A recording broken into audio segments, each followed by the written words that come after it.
I'm Bill, and I'm the content creator for visionandprophecy.com.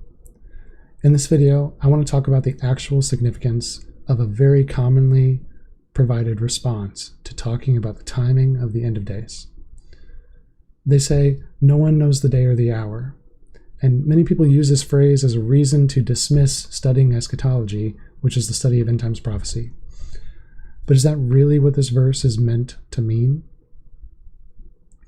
In Matthew 24, verse 36, Jesus says, "But about that day and hour no one knows, not even the angels of heaven, nor the Son, but the Father alone." And some conclude from this that we shouldn't even try to understand the timing of Christ's return. But that's taking this verse out of context to make an argument for passivity, and that doesn't fit the rest of Scripture. If we go back and begin reading from verse 32 to get some additional context, Jesus gives the parable of the fig tree. He says that when you see its branches sprouting leaves, you know that summer is near. This is indicating that those that are paying attention to the signs that he has communicated earlier in the chapter will recognize the season of the end times. The fig tree is Israel, by the way. Jesus goes on to say that when you see the things he's describing, we should know that he is near, right at the door, which is to say that his return is imminent. And then he says that the generation that sees these signs that he's described earlier, they will not pass away until all the things that Jesus mentioned take place. That means that Christians that are watching should notice the signs just like we notice the signs of the seasons, the leaves blooming, turning green for the summer, and then ultimately changing colors and falling in the autumn. We should recognize the timing because of the signs of the season in which we're in. Another example of this is in Revelation 3:3, which gives a warning.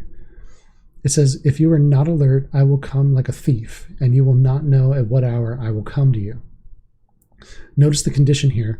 Those who are not watching will be caught off guard, but those who are awake and alert will recognize the timing. Now, some might still ask, hasn't God kept his timing a mystery? And my answer is no, and Scripture backs me up on that. Amos 3:7 answers that question directly in saying, "Surely the sovereign Lord does nothing without revealing his plan to his servants, the prophets." So while we may not know the calendar date or the hour, God has absolutely given us a framework through the prophets, signs, seasons, and patterns that we should recognize to give us an indication of where we are in his timeline. So if Jesus is telling us to be alert, to be watchful, what is it then that Jesus is saying or doing in Matthew 24, verse 36, when he says, "No one knows the day or the hour"? Well, he's continuing an analogy that he uses throughout his ministry, which is the analogy of the bridegroom and the bride. You see, Jesus was from Nazareth, which is a city in the part of Israel known as Galilee. And there, the Galilean customs around a wedding involved a betrothal formed in covenant and sealed with the bride and groom drinking from a cup of wine referred to as the cup of joy. The groom drinks, and he offers the cup to the bride. The bride then has the choice to either accept or reject the drinking of the cup, and therefore accept or reject the groom. If accepted, the groom then announces the betrothal, and they separate and prepare for their wedding day. The bride and her bridesmaids prepare by gathering wedding attire, as well as lamps and oil, in case the groom comes in the evening to fetch her, and she and her party are to be watchful and keep themselves pure until the groom returns. Meanwhile, the groom goes back to his father's house to prepare a place for the wedding feast, as well as a place where he and his bride will dwell together in his father's house. And upon completion of these preparations, the groom must wait until the father orders the groom to go and fetch his bride. The bride is then retrieved by a wedding party that's led by the groom, and the bride is actually lifted up on a seat called a litter and carried to the place prepared for her. The bride and the groom enter the bridal chambers together while the wedding feast lasts 7 days. The celebration, however, is closed off to those who weren't invited. Now, let me demonstrate where this analogy is found in Scripture, just so you can see what I mean.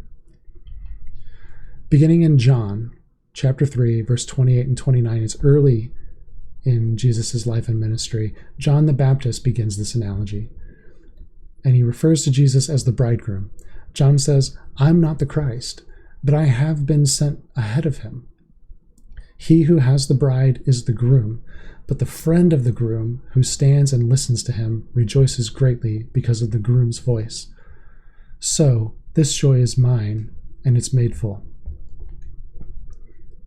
Likewise, in Mark chapter 2, verse 19 and 20, answering a question about fasting, Jesus refers to himself as the bridegroom and his 12 disciples as the wedding guests. Then in John 14, verse 2 and 3, Jesus tells his disciples that he's going to prepare a place for his followers and that he'll come again to take them where he is. This is where Matthew 24:36 picks up in the analogy. Jesus is talking about returning for his bride, and he says that no one knows the day or the hour, not even the angels of heaven nor the Son, but the Father alone. Jesus, the Son, the bridegroom, waits for the command of the Father to come and retrieve his bride, the church. That's what this verse is saying. The analogy goes on. In the very next chapter, Matthew 25, Jesus tells the parable of the 10 virgins waiting for the bridegroom. The bridesmaids didn't know the exact day or hour he would return, but they were supposed to be ready. They were supposed to have their lamps trimmed, filled with oil, ready to go at a moment's notice.